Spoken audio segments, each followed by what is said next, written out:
হবে না, তওবা কবুল হবে না যতক্ষণ বেদাতি কাজটা না ছাড়বা।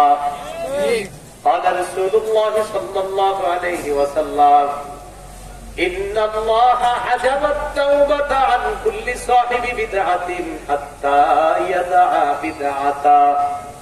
নবীজি বলেন আল্লাহ তাআলা ততক্ষণ বেদাতীদের তওবা কবুল করেন না যতক্ষণ বেদাতি ব্যক্তি তার বেদাত নামক কর্মকাণ্ড থেকে ফিরে না আসবে, ততক্ষণ তার তওবা আল্লাহ কবুল করবেন না। নাউযুবিল্লাহ। তাহলে বিশুদ্ধ আকীদা মৌলিক 5টা আলামতের মধ্যে 2 নম্বর আলামত বিশুদ্ধ আকীদা। এবার আমার সাথে বলেন, আমাদের সমাজে কবর কেন্দ্রিক, মাজার কেন্দ্রিক কিছু বেদাত হয়, যেই বেদাত মানুষকে শিরিক পর্যন্ত পৌঁছায়। তাহলে কবর কেন্দ্রিক, মাজার কেন্দ্রিক কিছু বেদাত হয়, এই বেদাত মানুষকে শিরিক পর্যন্ত পৌঁছায়। সহিহ বুখারীর বর্ণনা 427 নম্বর হাদিস। নবীজির বিবি উম্মে হাবিবা এবং উম্মে সালামা রাদিয়াল্লাহু তাআলা আনহুমা তারা হাবশায় গেছে। হাবশায় একটা গির্জা দেখছে, গির্জা। এই গির্জার মধ্যে অনেকগুলা মূর্তি আছে। গির্জার মধ্যে মূর্তি, গির্জা হলো ইবাদতখানা, এটার মধ্যে কি আছে? মূর্তি আছে। তো নবীর 2 বিবি রাসূল সাল্লাল্লাহু আলাইহি সাল্লামকে বললেন, হুজুর আমরা হাবশায় একটা গির্জা দেখলাম, গির্জার মধ্যে দেখলাম মূর্তি আছে, ব্যাপারটা কি? فقال رسول الله صلى الله عليه وسلم إن أولئك إذا كان فيهم الرجل الصالح فمات بنوا على قبره مسجدا। আয়েশা এক জামানার মধ্যে তারা ছিল ভালো মানুষ, যখন তারা মারা যায়, মারা যাওয়ার পর ওই ভালো মানুষগুলাকে তারা কবর দেয়, কবর দেওয়ার পর কবরের উপর তারা একটা সিজদার স্থান বানায়। নাউযুবিল্লাহ। সিজদার স্থান বানানোর পর ওই সিজদার স্থানের মধ্যে আল্লাহর ওলিদের মূর্তি বসায় দেয়। তাহলে নিচে হলো আল্লাহর ওলির কবর, উপরে হলো আল্লাহর ওলির মূর্তি। নিচে হলো আল্লাহর ওলির কবর, কবরের উপরে হলো মসজিদ, মসজিদের ভিতরে আবার মূর্তি। নিচে আল্লাহর ওলির কবর, উপরে হলো সিজদার জায়গা, সিজদার জায়গার মধ্যে আবার আল্লাহর ওলির মূর্তি। নবীজিকে বললেন, হুজুর এগুলো কি দেখলাম? আল্লাহর ওলিদের মূর্তি, আবার নিচে হলো আল্লাহর ওলিদের কবর, এটা আবার কেমন বিষয়? فقال رسول الله صلى الله عليه وسلم নবীজি বললেন, আয়েশা এই মানুষগুলা উলাইকা শিরারুল খালকি ইনদাল্লাহি ইয়াউমাল কিয়ামাহ। যারা আল্লাহর ওলিদেরকে কবর দেয়, উপরে সিজদার স্থান বানায়, আর এই মূর্তিগুলো স্থাপন করেছে, কিয়ামতের ময়দানে তারাই হবে সবচেয়ে নিকৃষ্ট জাতি। বলি নাউযুবিল্লাহ। এখন আপনারা বলেন তো, আমাদের বাংলাদেশে না থাকলেও পৃথিবীতে কবর কেন্দ্রিক সিজদা আসেনি? বাংলাদেশে তো নাই। কোথায় আছে?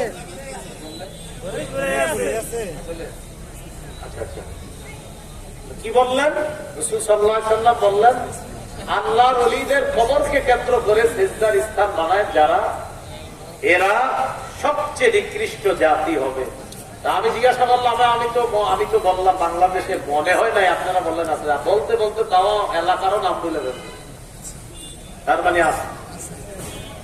যদি থাকে নবীজি সাল্লাল্লাহু আলাইহি ওয়াসাল্লাম কি বললেন? সাবধান, এগুলা করা যাবে না। নবীজির ইন্তেকালের 5 দিন আগে একটা হাদিস শুনেন, মানে নবী ইন্তেকাল করবে যেদিন, এর 5 দিন আগের হাদিস। তাহলে হাদিসের গুরুত্ব কম না অনেক বেশি? সহিহ মুসলিমের বর্ণনা 532 নম্বর হাদিস, মাদ্রাসা পাঠ্যপুস্তক অনুসারে। আর আপনাদের পকেটের উস্তাদ অনুযায়ী 1175 নম্বর হাদিস। মোট হাদিস সংখ্যা হবে 7453। মাদ্রাসার পাঠ্যপুস্তক অনুসারে হবে 3033টা হাদিস। এই হাদিসের বর্ণনাকারী জুনদুব রাদিয়াল্লাহু তাআলা তিনি বলেন, سمعت رسول الله صلى الله عليه وسلم قبل أن يموت ب5 وهو يقول আল্লাহ নবীর ইন্তেকালের 5 দিন আগে আল্লাহ নবীকে আমি বলতে শুনলাম, আলা ওয়া ইন্না মান কানা ক্বাবলাকুম ইত্তাখাযু কুবুর আমবিয়াইহিম ওয়া সালিহিহিম মাসাজিদা। আমার উম্মত তোমরা ভালো করে শোনো, তোমাদের পূর্ববর্তী জাতি তাদের নবী এবং ওলিদের কবরকে সিজদার স্থান বানিয়েছে। আলা ফালা তাত্তাখিযুল কুবুর মাসাজিদা। সাবধান, তোমরা তোমাদের নবী ওলিদের কবরকে সিজদার স্থান বানাবা না। আনহাকুম আন যালিকা, আমি তোমাদেরকে নিষেধ করে গেলাম।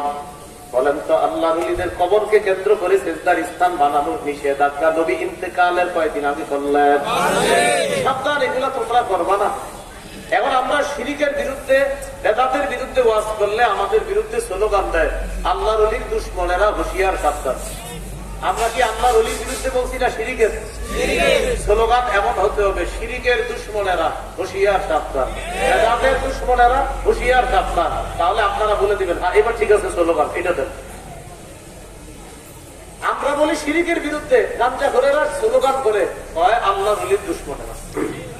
আমি যে গাঞ্জাখোর বললাম না, বাস্তবে গাঞ্জাখোরেরা মিছিল করছে, যারা গাঞ্জা খায় বৈশা বৈশা, এরাই মিছিল করছে। আপনার বড় বড় চুল, গায়ে লাল কাপড়, একদম গাঞ্জাতে খায়, আপনি সরাসরি গিয়ে দেখবেন এরা মিছিল করতেছে আল্লাহর ওলির দুশমনেরা হুঁশিয়ার সাবধান।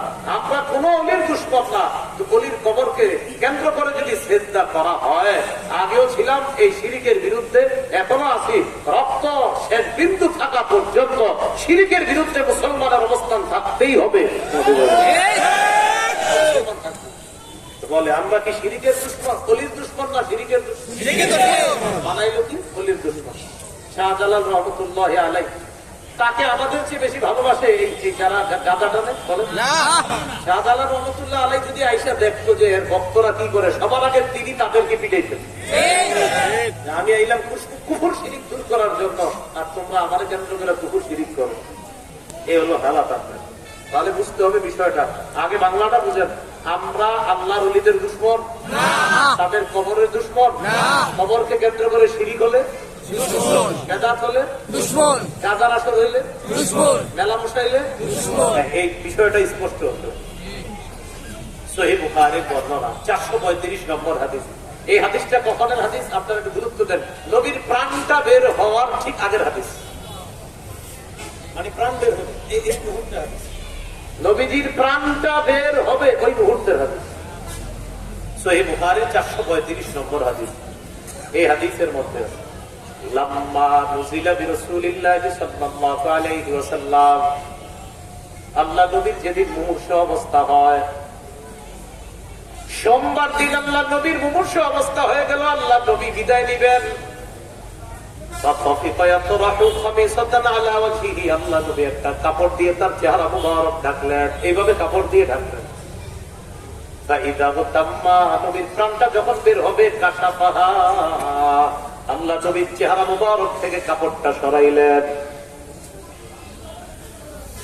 কাপড় সরানোর পর নবী বললেন লানাতুল্লাহি আলাল ইয়াহুদি ওয়ান নাসারা, ইহুদীদের উপর আল্লাহর অভিশাপ, খ্রিস্টানদের উপর আল্লাহর অভিশাপ। কখন? প্রাণটা যখন বের হবে। কেন? ইত্তাখাযু কুবুর আমবিয়াইহিম মাসাজিদা, ইহুদি খ্রিস্টানরা তাদের নবীদের কবরকে সিজদার স্থান বানিয়েছে। ইউহাযযিরু মা সানাউ, আল্লাহ নবী সতর্ক করে যাচ্ছেন আমার উম্মত, আমি চলে যাওয়ার পর সাবধান, আমার কবরকে কেন্দ্র করে সিজদার স্থান বানাবা না। আমার নবীর কবরকে কেন্দ্র করে সিজদা দেওয়া শিরিক, নবীকে সিজদা দেওয়া শিরিক। অতএব আল্লাহ নবীর চাইতে বড় ওলি, বড় শাইখুল হাদিস, বড় আল্লামা মুফতি মুহাদ্দিস দুনিয়াতে আসে নাই, আসবেও না। নবীর কবরকে কেন্দ্র করে শিরিক যেহেতু হারাম, নবীর কবরে সিজদা দেওয়া হারাম, নবীকে সিজদা দেওয়া হারাম। অতএব দুনিয়ার অন্য কোন আল্লাহর ওলি, পীর, মাশায়েখ, গাউস, কুতুব, তাদের পায়ের সামনে সিজদা দেওয়া হারাম, তাদের কবরেও সিজদা দেওয়া হারাম। মনে থাকবে ইনশাআল্লাহ। কয় কাজ?